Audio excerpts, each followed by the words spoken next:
when did you find out you had NF, and how did it affect you when you first found out you had the disease? I was officially diagnosed, I believe it was 2009. It is a disorder that you're born with. Some people are diagnosed at birth with it, but because of the 50-50 chance when you're born, it's not like, oh, your mom's NF, you're definitely NF. I've had the freckling, and I've had some tumors, and it is what it is. And because of treatment being so rare to find, my mom didn't pursue, there was no doctors to pursue to diagnose you.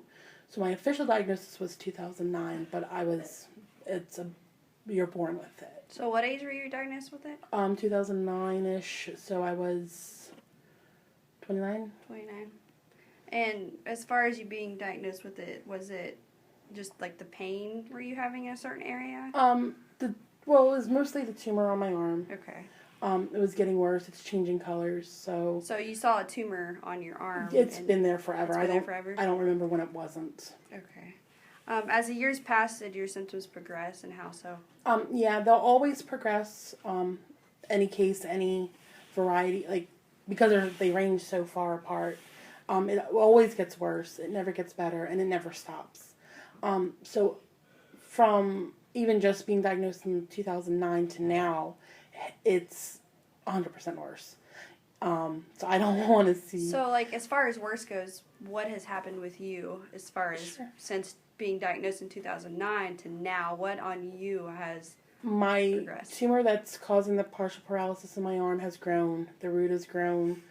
I now have constant pain, constant migraines, constant itching where it's to the point of like bleeding. And then I also have the tumors through the blood. I call them blood bumps, and that's what we go.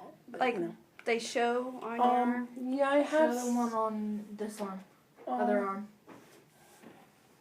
I don't know if you can see them. Like, they look like this, and okay. they get red, and then they eventually So they start pop. off really little. Yeah, and then they swell. One just popped. This one right here.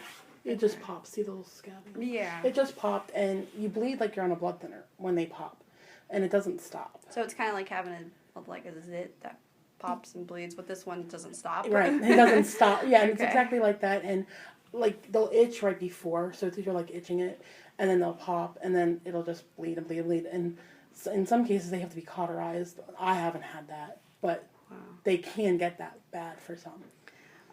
As far as this affecting your daily life, like I said, including your family activities, hanging out with friends, how would you describe that?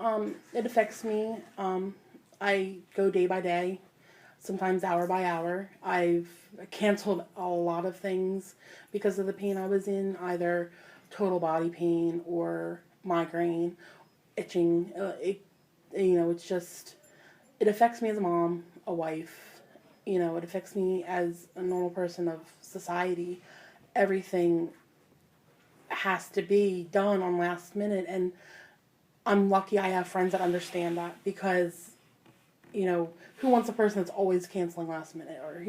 Luckily, I have wonderful friends of NF and not NF that all understand that. So That's great. I know you mentioned that you can get NF genetically. You can inherit it from someone in your family, and especially from your parents who have it.